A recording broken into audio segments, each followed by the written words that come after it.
Hello, and welcome to this week's edition of the Full Quota Podcast.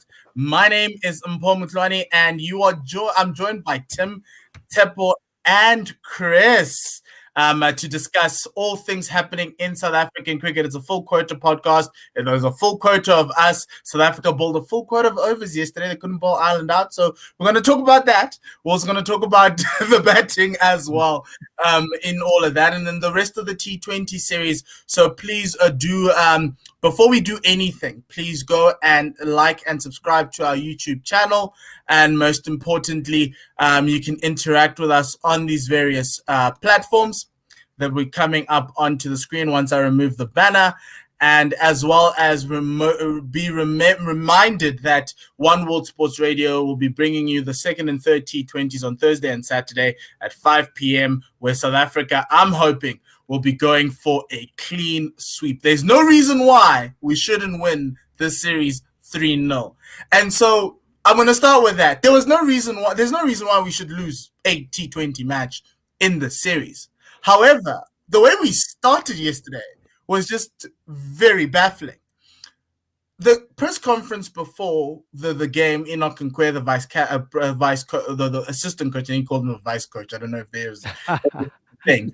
Spoke about a formula, that there's a formula that the guys are doing and they're happy with the way the guys are going about the formula. But most importantly, he then spoke about trying to find the right combinations. And so my question was, when I saw the team list, was, okay, we're trying a new combination, 4 openers.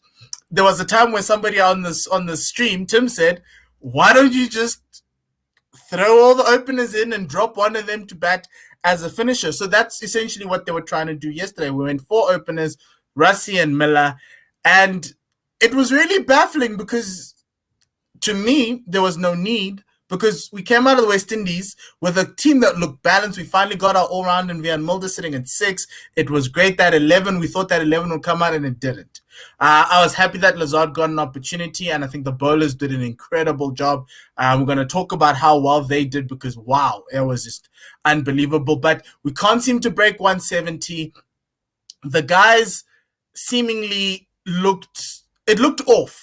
The batting, it looked really off. Something was off, and I don't know if that was part of the formula, but it's sometimes, when you're like baking and you're doing everything else and you put the spoon in and it doesn't taste right.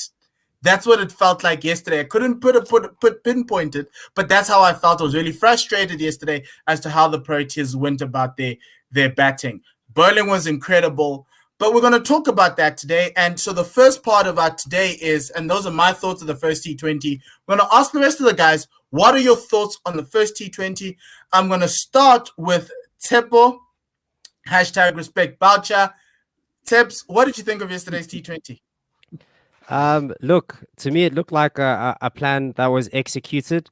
Might not have looked pretty.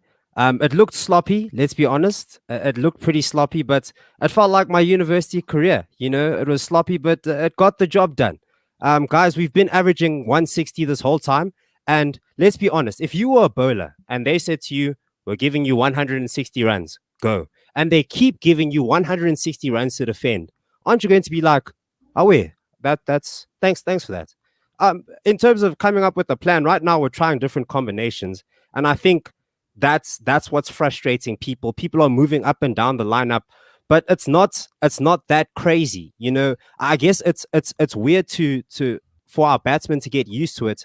But I just did like a whole bunch of stats here. Well, I just looked at the batting lineups from the first T20 against the West Indies all the way down to this last T20. What I found out was that the people that got 8 games, Tabré Shamsi, Temba Bavuma, Rassie van der Dussen. Okay. Those guys, one is the captain, so obviously. The other one's number 1 spinner, so obviously. And the other one is arguably number 1 batsman, obviously. So, the people that got 7 games, KG, David Miller, Quinton de Kock. All of them also have IPL contracts. Let's think about that. Let's just keep that in mind. 6 games, Nokia, Ngidi, and Linda. But Linda played all of the T20s, but none of the one-day internationals. So, in terms of being nailed on for T20s, I mean, we can assume that Linda's going to be there. And if he's injured, then Maharaj is going to slip in or step in. Sorry. That leaves two positions: Aiden Markram, Yanaman Malan, maybe Faf du Plessis. Okay, but in terms of what Boucher has with him right there, that looks like our best 11. So, with the like, four openers. with the four openers, how on earth would you drop Yanaman? How on earth would you drop Yanaman Malan? He scored one. He stayed the entire innings for one day international. And literally, what we've been saying, our problem was that we don't have someone to finish. And the thing that we say about our batsmen is that they don't have enough time to get in. So what do? Just stay in the whole time and finish later.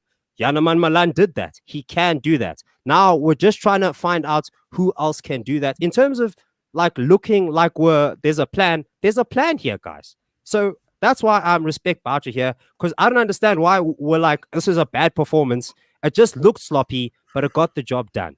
So, Tim, my Tipper says there's a plan. I think for me, I get from a team composition perspective, I get it. But from a how we score runs perspective, it's a little bit, I don't know. I think it's still up in the air. Because it feels like nobody's, and yesterday was, nobody kind of decided what the target was going to be and then have them go in and chase it. We forget that Kagiso scored 17 runs in the last over off his bat, which is something is great, but are we going to be reliant on it? I'm not so sure. Take that 17 away, it's a little bit of squeaky bum time. How did you characterize yesterday's performance? And did you see some sort of a formula or a plan in the way in which they were going about it, or have you seen it throughout the West Indies and maybe you can enlighten us? Is that to me? Is that to me? Tim. Yeah. Sorry, I didn't hear. The positive is we are ridiculously consistent in the batting in terms of getting 160. We are, but apart from that, throughout the West Indies and this game, the one player that has been 100% on the money throughout is Quinton de Kock. Everybody else, for the most of the time, has struggled. I don't have a problem per se with the four openers. Four openers is fine. I don't mind Markham at four. Markham at four is fine. My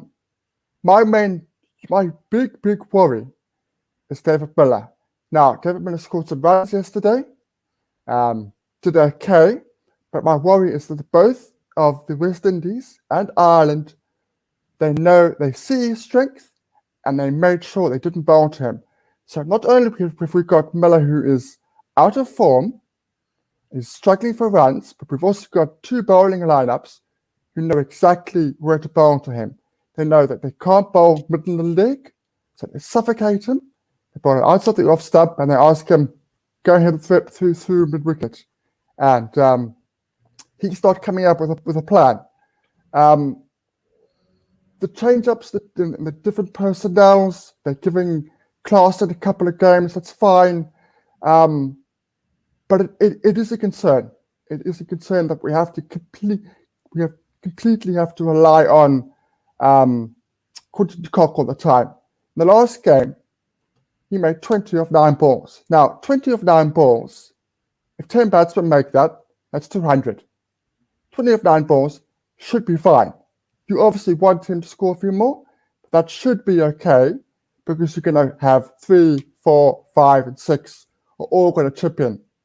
But because we are not chipping in, and he is not making 50, 60, 70, we are finding ourselves predominantly 20, 30, 40 runs short of where we need to be. And to a certain extent, Tim, I agree with you. I kind of felt yesterday after that batting innings, I know the past score was 162, but whoever Ireland played at Malahide, they haven't gotten a top team there in a while. So I wouldn't necessarily say that that's necessarily a standard we should be looking at. It felt to me that we were 20, 30 runs short because to a certain extent, as Tempo says, it's like a university. At university, I never wanted to be just get over. But I'm going to ask this to Chris. I always wanted to be I'm not even asking for an A+ performance. I just want a B plus, close to A, and I'm getting that from the bowlers, Chris, but I'm not getting them from the batsmen. And I kind of felt that we're batting guys out of their position, out of their natural positions. And that was my biggest worry. Rassie was batting at 5. Miller was batting at 6, where Miller in the IPL, as Tsepo says, bats higher up. He bats at 4. Yanaman Malan has never batted anywhere below 2 in domestic cricket in ODIs of the past couple of years, or even in T20s. And nor has Aiden Markram, even though everyone says Aiden's a number 4 or a middle order batsman. Are we playing guys out of position? That was my biggest worry. Yes, these guys may be the 4 guys in form, but what about Heinrich, Klaasen, and Calvarena, who've been on tour, who are middle order batsmen, have made their name batting in positions 4, 5, and 6? What about them? And that was my biggest worry. It was like, did we plan incorrectly in trying to bring middle order batsmen on tour to the point where we're playing guys who are naturally openers out of position? Yeah, I guess I'm waiting. I'm willing to wait a little bit longer. We definitely can't judge the 4 opening experiments on the one game, and I don't necessarily have a problem with it. I do think T20 cricket of all the formats has the least batting positions. You may have certain roles, and you may need a batsman who can accelerate from ball 1, but I don't have a problem with the 4 openers at the top. I think my concern is similar to Tim's, where David Miller, you really need a 5 and a 6 who can go from ball 1 and who can turn what it looks like 160 into a 200 score. And yeah, Miller hasn't been able to do that as of late. So I think that's one of the bigger concerns. So I like the top 4 for now. Speaking about that number 5, Tsepo, Rassie's been the most consistent performer in the limited oversight for the past 2 years, even including the 2019 World Cup. As Chris says, we need a number 5 who's going to go from the gun. Rassie necessarily isn't that player. Are we shortchanging Rassie by batting him lower down the order in order to try and fit everybody else in? It's a difficult question to answer, but and why I think it's a difficult question to answer is because I think he's such a great batsman that I think if you're going to burden anyone with the responsibility of moving down the order, you'd rather burden someone that has established themselves in the side. And I mean that's basically how Temba Bavuma also cemented himself in the Test side, just being a versatile batsman. And that's what the likes of Yanaman Malan, Calvarena, the people that are coming into the team are going to need to sort of make their entrance a little bit more stable. So think of it this way as well. You don't want Temba Bavuma and Rassie van der Dussen right next to each other, because if they go out, then what happens? So from a coaching perspective and from like a human, like a team management perspective, you sort of want someone in the middle that like keeps things stable. And going to David Miller, as much as I'm a Miller basher, this guy's stats are incredible. They are absolutely astounding. So let's just take this as like a bad patch of form. Like he's got the quality, he's proved that he has it, and right now all he has to do is get his act together. Once David Miller gets his act together, that's 20 runs to the scoreboard. Like guaranteed. It's 20 runs right there. Because I mean, let's think about it. 10 runs, 2 boundaries. 2 boundaries. Pa, there, boom, 10 runs in a T20. David Miller could do that if he was just sharp. Okay, and sorry. Can I say one more thing? I know Miller point just for you. Yes, please. Some color. Miller, ever since Mark Boucher has taken over, since Mark Boucher took over episode essentially, his strike rate is 130. If I look at another finisher, I know Dwayne Pretorius is not here, but we'll speak about Dwayne Pretorius. His strike rate is 153.19, so I can see that number 6 is sorted out. But then Klaasen, on the other hand, his strike rate's 144.91, 145. Is it not an opportunity right now? Last week we spoke about maybe giving Miller a rest for you to see what Heinrich Klaasen can give you in that number 5 finisher role. And then the other question I want to ask you is, I'm assuming Dwayne Pretorius comes in. I'm going to ask that to Tim once you're done, Tsepo. Who of these 4 openers sits out? Okay.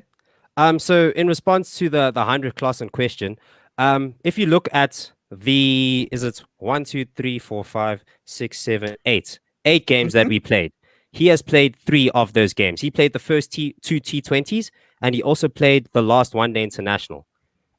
Let's look at his runs. He didn't perform. Can we say that this guy did not get his chance? No, we can't. He batted at 5 and he batted at 6 in the first 2 T20s, and then in the one-day international, came on for like one. Oh, he came on. But okay, Yes. but that you can't control. But the thing is, we've tried, and right now, who are you banking on to get their form, to get their act together? Like Heinrich Klaasen or David Miller? Me, it's David Miller. Okay. Tim, you can jump onto that Heinrich Klaasen, David Miller situation, but also Dwayne Pretorius coming in at 6 because I think that's the more logical choice. Who of the 4 openers yesterday were going in? Because I had a problem. I was like, is Janneman even in all our 15-man squads? Because I have a very suspicion that he might not be there. He might be a reserve batsman on the team, but and that was baffled me because I was like, okay, are we not sure about our 15? Yeah. Okay. So I'll just jump in there just briefly on the David Miller situation. From overs 15 to 19 yesterday, with David Miller at the crease, we scored 28 runs. Before KG did his 17 of the last over, we scored 7 and over from 15 to 19, this is the period where he's going to do 9, 10, 11, 12 and over.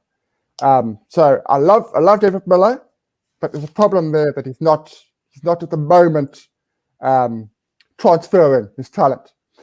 In terms of the Pretorius, Pretorius definitely comes in, no doubt about it. He would also be somebody that you could bring in a situation at number 4 to get quick runs if you needed to, very easily. Yeah, we saw that with the Paul Rocks. Yeah. And Milan is the one that sits out for me. I love Milan. I love him at the 50 overs, but in this format, Markham is the one that we stick for now, and Milan would be the opener that would be backup. Okay, Chris, obviously, how do you get a guy like a David Miller? And I'm asking this also for Timber Bavuma because this team ticks when Timber's ticking. Timber's the accumulator. Timber's the guy who turns zeros to ones into twos. He then gets those timely boundaries and gets the tempo of this innings going with Quinny de Kock on the side. And he's earned a spot at the top. How do you get those guys firing in this environment? Obviously, Timber's got the pressures of captaincy. And because it kind of feels to me that every time Timber looks up at the scoreboard, he's like, oh, I need to push this thing a little bit further or do something like that. And on the other hand, David Miller, a similar thing, senior player, sometimes he looks rushed, sometimes you just like, wait, so how do you get them firing if these are the guys you want to select? Yeah, I think if I had the answer to that question, I'd very much be part of the CSA setup at the moment. So basically, how do you get batsmen to score runs? They watch this program, so all you can really do, if you do have your heart set on those players, obviously, with Temba Bavuma, he's our captain for the full white ball side. I mean, until 2023, he's definitely going to be there. You just have to persist with him. I don't know how much you can change. You can ask whether he's more comfortable as an opener or at 3 and make a decision based on that. Other than that, I think you pretty much just keep playing them. Because I don't really have an answer for that one. Just to go back to what you were saying earlier, I have no problem with Rassie van der Dussen at 5. You seem to have some concern about that. I think he's played some of his best innings at 5. I remember that game against England. I think it's his highest score still was when he got 75 or 70 odd or 30 odd coming in at number 5. We ended up losing the game, but it is also England. I think he's a good number 5. That was a game we scored like 200 and they chased it down with like 2 overs to spare and we were crying. I also don't think you need to lose one of your top 6 batsmen to bring in Dwayne Pretorius. I think he's not a big step down from any of our 3 seamers. I think you could bring him in for one of them and extend the batting order a little bit longer if you're happy to go in with just 5 bowling options. Oof. I'd say that's very risky. That's what we've been doing all throughout. Yeah, we have been doing that. The last 2 series. We have been doing that, but in the UAE, there comes a question, which of the 2 seamers do you drop? For instance, here's a question. No, actually, let's hold that. We're going to talk about that after we play the birthday game. So let's just get into that. Let's do the birthday game, everybody. So for all the newcomers and the newbies, the birthday game is a game where I give the guys two names of guys who are having their birthdays today, mostly South African related, and then they have to tell me who's older. And then they get imaginary points and fictitious points, and once COVID is done, we'll figure out what prize they get. But anyway, let's start. The first, we've got two birthdays, and then we'll get back into the discussion. The first birthday, two sets of birthday names are Clive Rice and Barry Richards. I'm going to start with you, Temple. Clive Rice, 100%. Clive Rice is older. Chris? I'm saying Barry Richards is older. Tim? Not a lot of explanations. Yeah, no explanations yet. This is excruciatingly annoying because I know. You're literally explaining. No, you can't give it away now. We've both already answered. I know, but I'm going to say Clive's older. Afterwards. Clive. So we've got Clive for Tim, Clive for Tempo, and Barry for Chris. And the winner who gets it right, Barry Richards is older, so well done, Chris. He's older by 4 years. He was born in 1945. And Clive Rice was born in 1949. Clive Rice played post-apartheid for South Africa. Barry Richards didn't. I think that was my reasoning. But they were so close. It was like 4 years, and I was like, ooh, that's quite interesting. Next set. This one's could be an easy, could be a hard one. We spoke about Heinrich Klaasen and Wayne Parnell both have the birthday on the same day, but who's older? Tim, who's older? Parnell. Chris? Parnell. I'm saying Parnell as well. Tempo? Yeah, are you Parnell. sticking or twisting? Yeah, Wayne I'm Parnell. And all of you guys are correct. Parnell is 2 years older than Heinrich Klaasen. I didn't believe that I was younger than Heinrich. I was older than Heinrich Klaasen, but somehow I am by 1 year. By 6 months actually. So that's a pretty cool thing. Was born in 91, and Wayne Parnell is older than me, which is what I expect. So that's fine. There's an important date line in between all these birthdays outside of the two who were in the 1940s. So that's the end of the birthday game. So let's stop that there, and let's move on to the next portion of the show. You were speaking about this 11 and everything else, but firstly, let's talk about the bowling, right? Imran Tahir. If I'm assuming Tahir comes back. I'm working on the assumption that Tahir comes back. In the UAE, will we be able to see Tahir and Shamsi in tandem? Or are we gonna or if not, if yes, which fast bowler is going to be out of the side? So Chris, is it possible for us to fit in Tahir and Shamsi? Yeah, it's so in my own mind, it seems unlikely that Tahir is coming back. There haven't really been murmurings or anything. But if he does, I think you do definitely need to get him in the side. And and the way you framed the question, I guess that's not at the expense of George Linder or whoever our second seamer is. In this scenario, we're going with three spinners. You can drop. So if you're playing the 6-5 split, as we're going to be discussing, if Tahir and Shamsi play together, who are the other three bowlers surrounding them? And you can drop George Linder. Okay, so then you do want at least two seamers. My first two, Heinrich Nokia and Kagiso Rabada, do seem a little bit ahead of Ngidi and Lazard Williams. So I'd put them in tier 1 of seamers, and Lazard and Ngidi in tier 2. So those would be my two seamers. And then I'm happy enough with, George Linder. You can go 3 if you're going 3 spinners. He's there. But that's also something I want to see is I'm happy. I definitely want to see Keshav Maharaj bowling these next 2 games. We do need to know that we have a backup spinner and he needs experience bowling just 4 overs. Why is everyone forgetting about Bjorn Fortuyn? Because he's only played one Maharaj game. has done more. I don't know. Maybe it's sullied by the fact that they let guys. You're going to be sending Bjorn Fortuyn to the SJN earrings, guys. He came in. They only trusted him with 1 over, so maybe that's a sign from the side that's the level of faith. I think Well, there is a Enoch hierarchy was right very now. happy with Bjorn because the question they asked Enoch about, and I'm going to come to you with Tsepo, they asked Enoch directly about Keshav, and he said Keshav is there and thereabouts, but he's not there yet. But then in the same breath, he mentioned that Bjorn Fortuin is in the mix too. And so I know obviously a lot of people are looking at Kesh because he's in the test side, but this was the other problem I had with these tours was that, as you named, guys were getting opportunities, but some guys didn't get any opportunities. Bjorn Fortuin, as Chris has got one. Is that a good opportunity? Because if we're looking at combinations, surely in the bowling we should be doing the same. Yeah, you're right. Now just looking at the teams for T20s, he did only get the one game and was in the fifth T20. Yeah, and I think just looking at these games now, one over as well. He bowled the first. Yeah, that was unfortunate as well. But I think looking at these 6 games actually, we were just pace heavy. So if we were to have another spinner and we needed another spinner, then I think it would be time for Fontaine to sort of come in.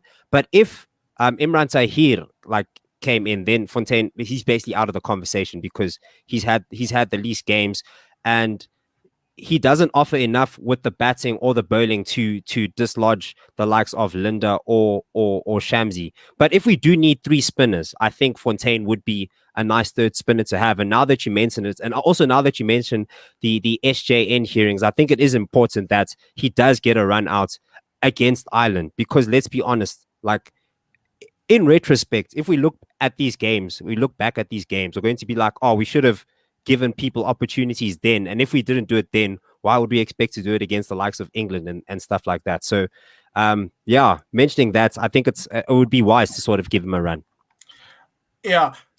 Tim, if Tahir comes back, what does your team, because my team looks like a little like this. I'm more comfortable in the UAE, and I'm only going to do this in UAE. In Australia, it goes the other way around. If I'm bowling Tahir and Shamsi in tandem, I'm picking one of my strike bowlers, either KG or Anna.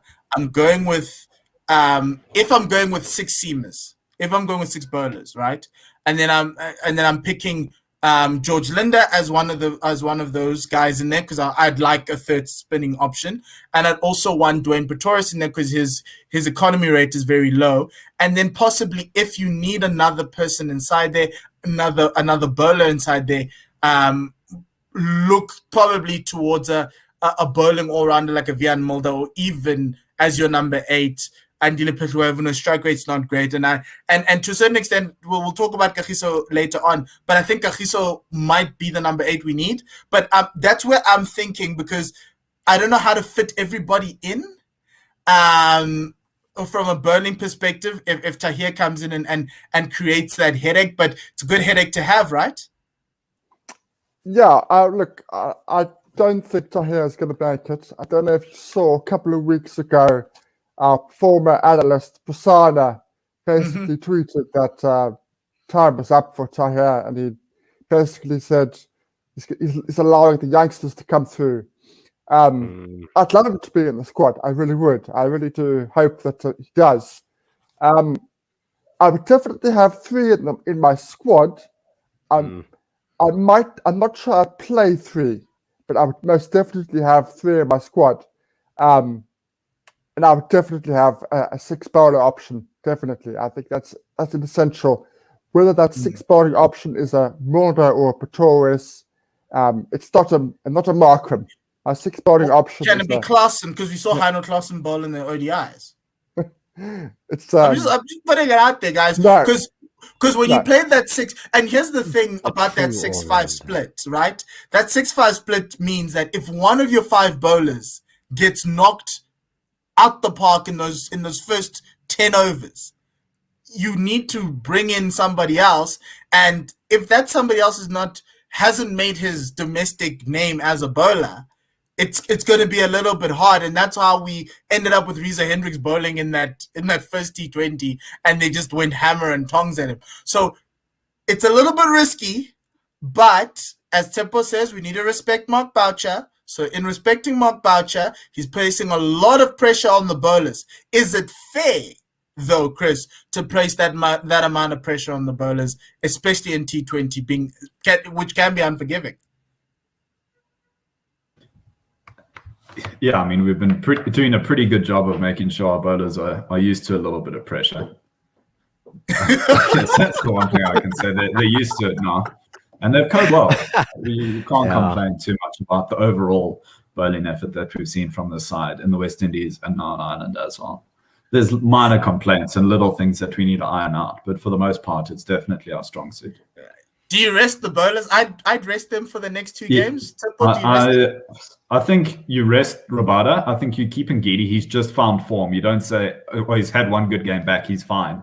I think you keep Ngidi going, try to get an extended run of good matches. Mm-hmm. As I was saying, I'd love to see us test our spinning depth. I think whether that comes at the expense of Rabada or Linda, maybe you get Maharaj or Fortain there. And then I want to see Shamsi extend his lead at the top of the bowling rankings, and I want us to still win the next 2 games. So I think you keep Shamsi in the side. He's the glue that makes sure that we win these games. But I don't mind seeing Rabada out, and I want to see Ngidi and Williams get a few more goes. Yeah. I just wanted to add before then, Ngiti's bowling performance was insane. Like those, he's picked up, I don't know, maybe it's the luck of the Irish, but he's bowled incredibly well. He went for 10.97 in the West Indies. Oh, those 5 games. And now yesterday pulled out a 4.5, which kind of was, remember we were saying it was unfair because he didn't play in the first ODI. He played in the first ODI, got rained out, he bowled quite well there, but never got a game in the second. So something's changed, which we're really happy about it. But Shamsi, guys, oh my word, Tepo Shamsi. Shamsi's exceptional. Shamsi is the future. Shamsi is the one. Shamsi took the baton from Imran Tahir, and he's taken it really, really far. He's so exciting, and just looking at him makes me proud of the South African spinning that has been coming through. I mean, he's just a testament to the amount of quality spinners that we actually have in our ranks, and we are no longer the side that's struggles to produce spinners, but maybe struggles against spin. So yeah, Shamo, dude, just keep going, just keep doing what you're doing. What else is there to be said? There's no player more nailed on, and there's no player who's more certain of an IPL contract. Very, very, very, very, very soon. Big call there. Shamsi has not received IPL contract. He has to receive one soon. He has played before. He was part of RCB squad before, but yeah, not the last couple of IPLs. Yeah. No, in the land of all guys, in the land of all the leg spinners in the world. Yeah, that's the thing. I mean, who are the foreign leg spinners who make it into the IPL? It's like Rashid Khan, Adam Zampa. Even Adil Rashid seems to be overlooked pretty frequently. He doesn't get the money that he deserves because there's so many good spinners in India. You need to be a seamer or a top order batsman, it seems. Fair enough. Okay, so no, but that's pretty true. So our bowling's nailed down. It's a masterclass. I was happy that we got early wickets, which was like, wow, well done, early wickets. Like I haven't seen that in like a long time. But I'm still very worried about that batting. Tim, as we just close out the segment of the show, what can South Africa do to get this thing above 170, guys? We can't be there. It's like I said on Twitter yesterday, wake me up when this team scores above 170, because I feel as though our bowlers are great, but to be able to expect them to come in and day out, they also have off days like the batsmen. And it's like you're not allowing them to have an off day, which is good, and they're playing under pressure. But can the batsmen play under a little bit more pressure, or are they still like, I don't know? But how do you get this team out of the funk that they're in? Is it a personnel? Do they need to see this game a little bit differently? I think it's too late to be fiddling with the personnel. We have to stick with what we've got, especially with the World Cup. But I just think that guys that are there have just got to deliver, and they've got to be a little bit more proactive. There's too many guys there in their middle order, particularly. They stand and they deliver. They go, okay, this ball's going to go there. I'm going to hit it there. They're not getting used to the conditions early enough to get down the wicket, move outside your crease, expose all the three stumps, hit through the covers, make the bowler do something different. The moment the bowler is just bowling slow balls, length delivery, or Yorkers, and our batsmen are not acclimatizing to that. They're not changing things up. They're not forcing the bowler to have to change his line or his length. So I think that's the main problem at the moment. So like I think about, I look at that, and that's something that you see with the best players in the world, Baba Azam, Ken Williamson. The rotation of strikers has also been a bit of an issue for the Proteas. It's gotten better throughout the West Indies, but it's becoming a lot more reliant on boundary balls rather than actually looking for ones, turning ones into twos and manipulating the field. Tempo, how important is that? And is the team set up for that, or are we still in the whole looking for combinations phase? And finally, to you, how long do you want to give this 4 openers situation? Is it just these next 2, or are you? Is it like, how long do you want to try and look for when do you want? Let's do this. When do you want to see the batting lineup that's going to start at the World Cup? In my honest opinion, I think we're basically seeing it now. It's just not in the right order. We're just trying combinations, and that's what Mark Boucher is saying.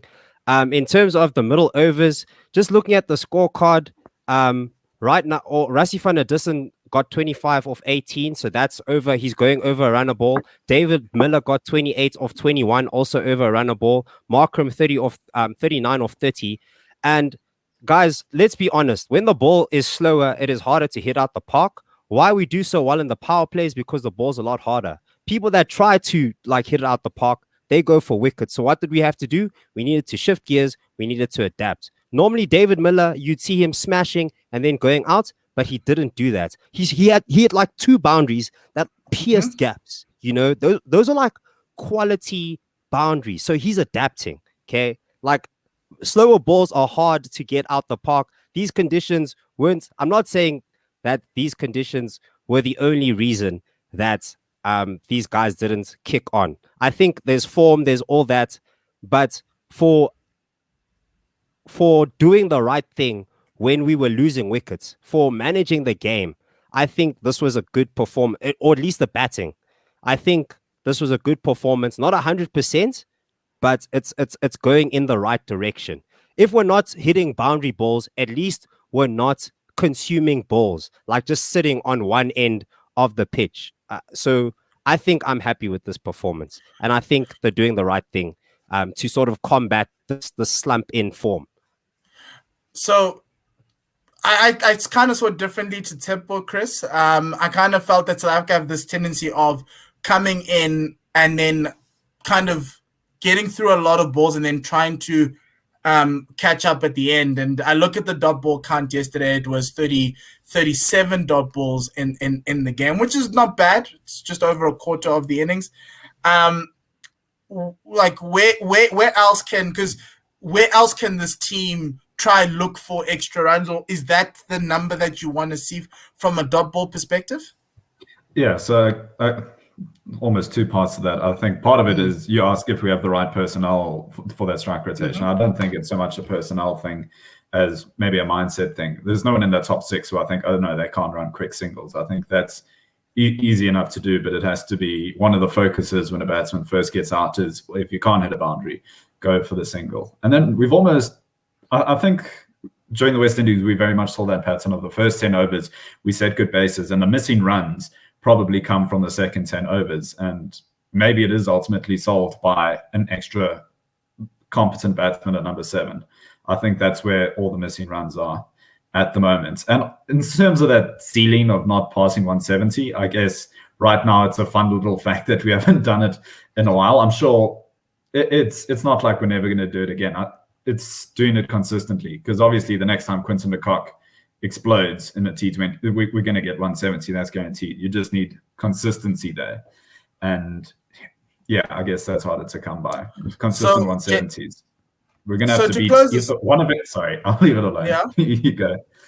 No, so I'm just saying to close it out. I think one of the key things I think Faf mentioned back then, I don't know if they're using it now. He, as a captain, wanted somebody to score big, a big 70, and then have everyone pitch around him in the top 6, scoring 30s and 20s, 20 of 9, as Tim was saying, and that gets you to that big total. We've gotten Quinny do that quite a lot of times. Even in the West Indies, he brought in the big runs. It's just everyone else wasn't getting there for various factors. And so it's just getting that proper mindset and getting it going. It is very frustrating, especially watching the chopping and changing. Out of the West Indies, we were told we had close enough to the World Cup 11. Now we're seeing other people coming in, and you're like, okay, cool, what's going on? But hey, we'll allow them to look for combinations. My big thing is we need to allow them enough time to prove to us whether they're good enough or not. And so it just feels very late, and I'm sure the guys can agree that it feels very late with 6 T20s to go to the World Cup that we're chopping and changing, trying to do new things. I'd have rather have done it over the period. He's had 22 ODI since he's taken over. Could have been given. Yes, we're going to go to you, Tepo. But yeah, that's how I feel. But I do know that they will get to 170, but wake me up when they do, because I will have a party. Let's talk about these 22 ODIs in Mark Boucher's tenure that started T20s. Sorry, 22 T20s that started with Mark Boucher's tenure, which started at the beginning of 2020. It started then with the games against England, I believe, that we lost. Then after that, the pandemic. Months and months of cricket gone. And then he comes back. And what does he come back to? He comes back to going to Pakistan with 2 sides that aren't, because of the Australia series, we had to have half of the people go there and the other half come. So now we're chatting about, oh, guys, we're not a second string side. Come on, Heinrich, Klaasen. You can't be the captain of like the main. You know that you're the second string side. So second string side over there. Then we're like, okay, we're coming back. Australia series cancelled. What happens? We play Pakistan. What happens then? IPL. Once again, second string side. We're playing the second string side. And now we get our first string side. We play against the world champions. We win. We win 3-2. We win. It's a fact. And now we win another T20. Guys, Mark Boucher's tenure has been in terms of getting the people that he wants on his team. Guys, he hasn't had them until now. That's all I'm saying. That's good. And that gives us enough time to move into the full quota quiz.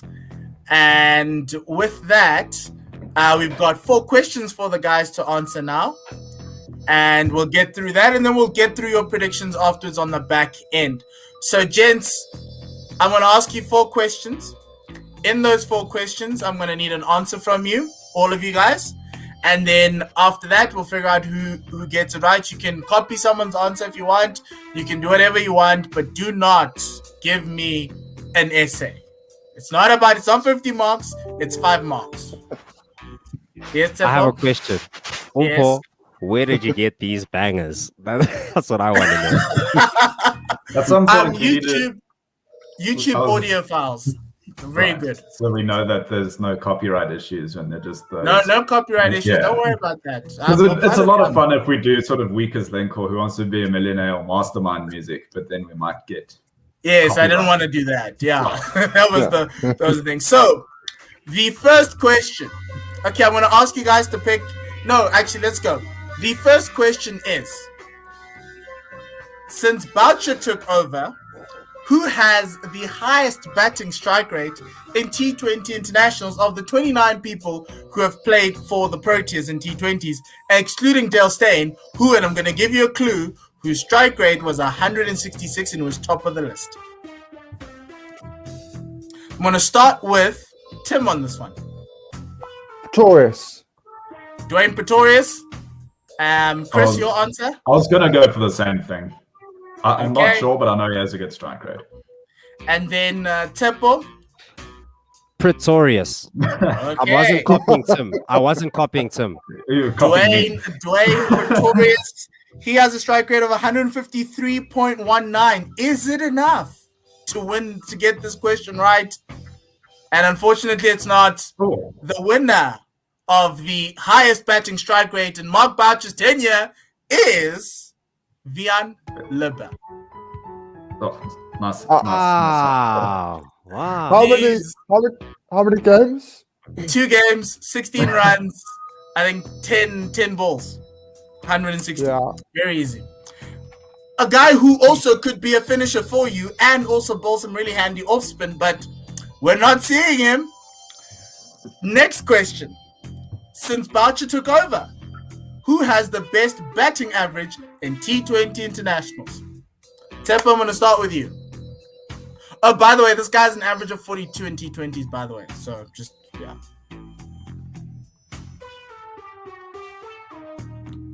Batting average, Temba Bavuma. Temba Bavuma. And Tim? I'm not gonna go the same. I'm gonna go Markham. It's not Markham, but I'm gonna go Markham. Okay. And we'll get 3 answers. I know he has a lot And of Chris? runs. Quinny de Kock. Yeah. Quinny de Kock. The player with the highest batting average in Mark Boucher's tenure is not the guy you guys all named.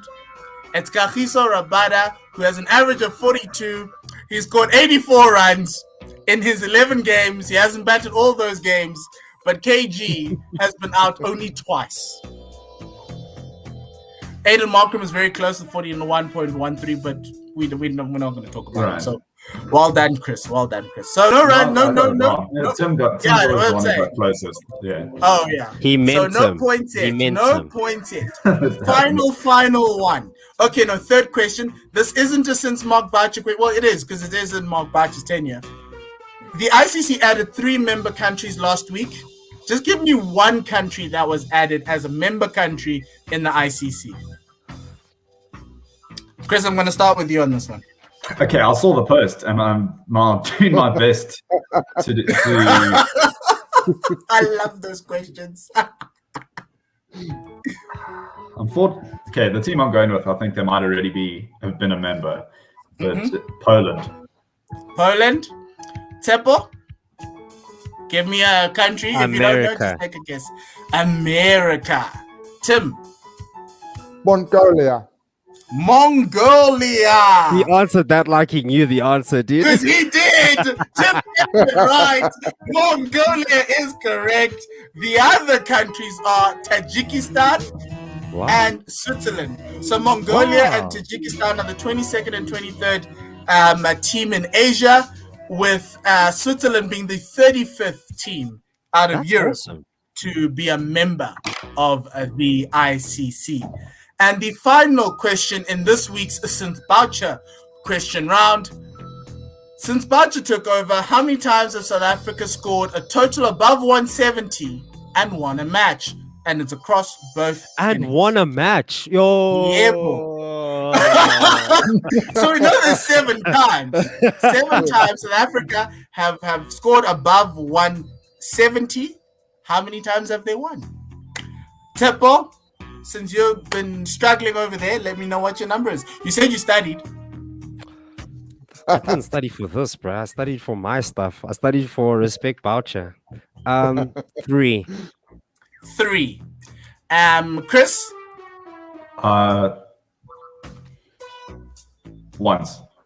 Once. Tim? Twice. Wow.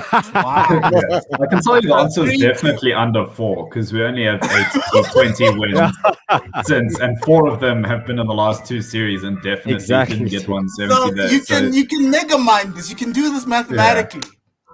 But the winner of today's question round is a tie because Chris is right. Wait, yeah, Chris got 1. Chris is Hey. right. So it's a tie between Chris and Tim. Not me. Never South me. Africa have won only once since Mark Boucher's taken over of the 7 times that they have scored over 200. So have at it as you will, but that's the end of the full quota quiz. Thank you very much for participating, gents. And to close out the show, quickly, Tep, I'm going to start with you since you're #respect Boucher. What are we going to see in the final 2 T20s, or what do you want to see in the final 2 T20s? Combinations. I think we have our. I feel that we're very clear with our starting 11. Basically, just position 5, and basically just position 5 is up for question. So yeah, I just want to see who could fill that position. Yeah. Okay. Chris, what do you want to see? Okay, so something I'm surprised we didn't mention during the show is that last partnership was at least the highest ever 10th wicket partnership by one Test nation against another, because the real highest is between Belgium and Malta. But 44 runs between Josh Little and Barry McCarthy. Hopefully, maybe that's complacency, and you can put it down to that. We had the 88 for 9, so not letting that happen again. Just wrapping the tail up, wrapping the game up, letting everyone have an early night. That's actually and an early Guinness as well. Tim, what do you want to see? I want to see power hitting from 4 to 6. I want to see. Are there any people? Sorry, mates. Whoever's there, just do it. Whoever's there, just do it. So there's no guys. What happened to the Calvarena groupies? Like, where are they now? Why aren't they asking for Calvarena? Like, because he's struggling. Because he's struggling. He He played one-day internationals and he didn't. You see, Yanaman Malan played his one-day international and he cemented his spots. Calvarena had the opportunity, didn't take it. Okay, so for me, I'd like to see. Okay, they can try the 4 openers thing again, but I want to see runs from my captain Temba.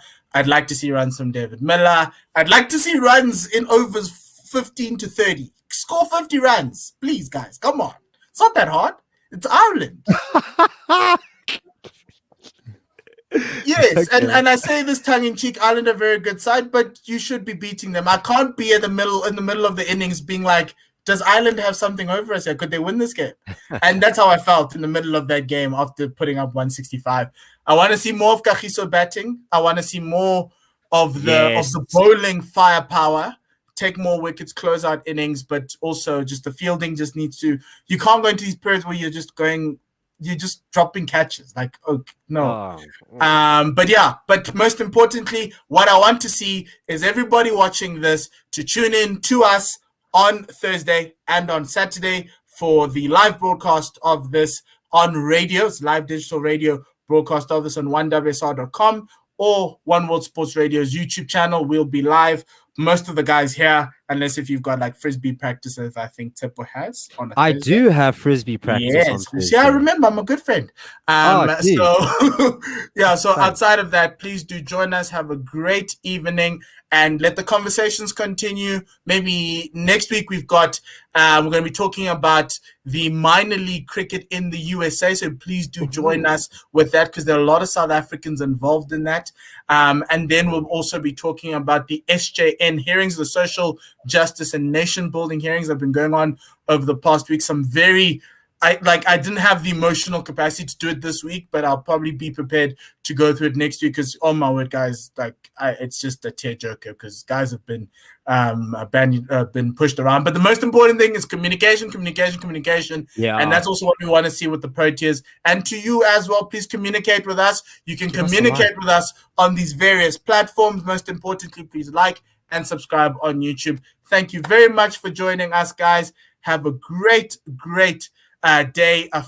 evening further, and we'll see you on the other side when the next T20 starts. Please remember, One World Sports Radio is your place as Seppo stands up with his, I'm assuming it's a Liverpool jacket. Thank you very much, guys. See you soon. Bye-bye.